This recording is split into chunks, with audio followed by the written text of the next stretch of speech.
I still remember how I told my mum. It was a Tuesday night after training, and the rumour had just started that he'd been arrested. I was playing guitar, actually, and I stopped halfway through a song and said, "It's my fault he can't come to the track anymore."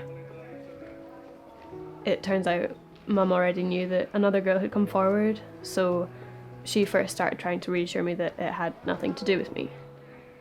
But then gradually grew silent as she understood that it did.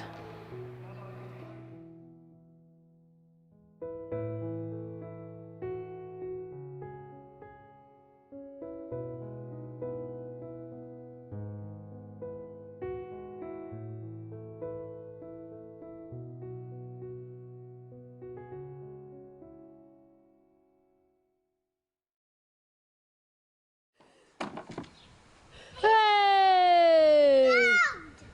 Oh, they're coming back again.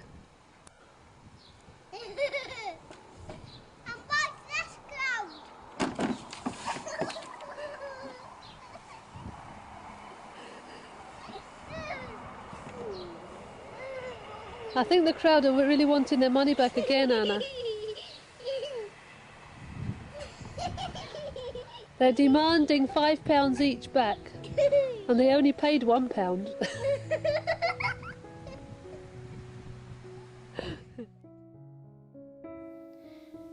I'm not going to tell you about sexual abuse. I think these days, especially with the Me Too campaign and everything, there's already an awareness surrounding that. And it's good, but it just seems so strange to me because people are being encouraged to speak out and they're being met with love and understanding, and that just wasn't my experience at all. Within a couple of days of me coming forward, practically no one at my club would even look at me. People who used to say hi would just walk straight past as if I didn't exist. But the first time something was said, I was at a competition. I was trying to register, and this guy stood in front of me and told the organisers that I shouldn't be allowed to compete.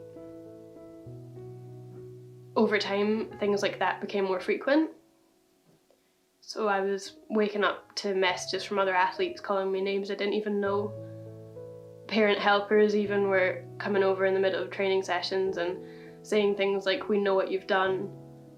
It got pretty bad, and this was all before the trial even happened. Along with the trauma of the court proceedings and the pressure of high-level competitions, I was also in the middle of my most important exams at school. So I couldn't really afford to collapse at that point, and I was just about managing not to. And then my idol, the athlete I looked up to probably more than anyone in the world, blocked me on social media. Shortly after that, I was admitted to hospital with neurological problems brought on by extreme stress. I was 16.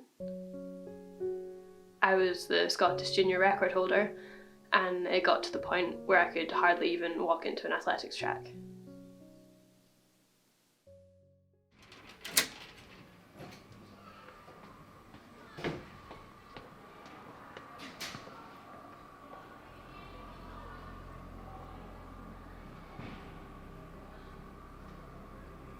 I'm not advocating a world where allegations of abuse are believed unconditionally.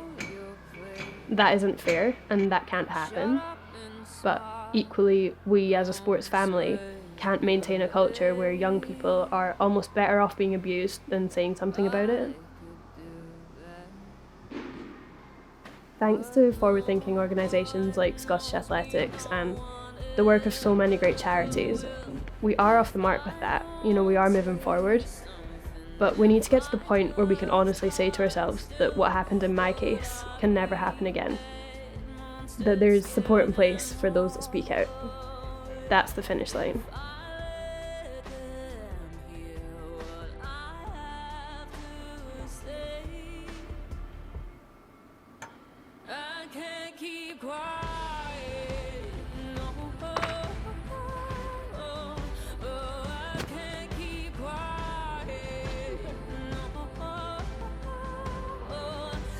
It's taken a long time and a lot of therapy, and actually moving to Finland to find some joy in the sport again.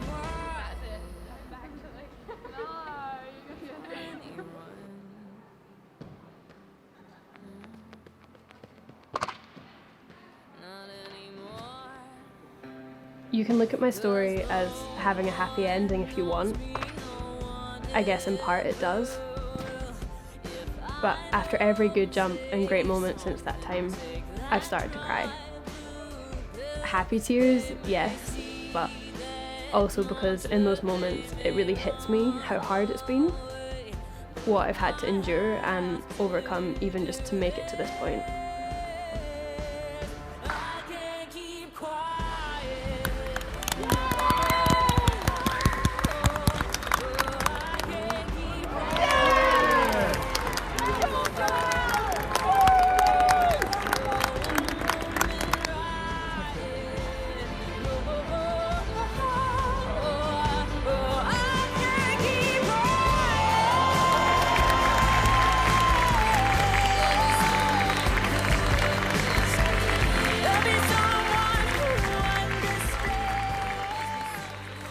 Imagine it's your friend, your sister, your daughter.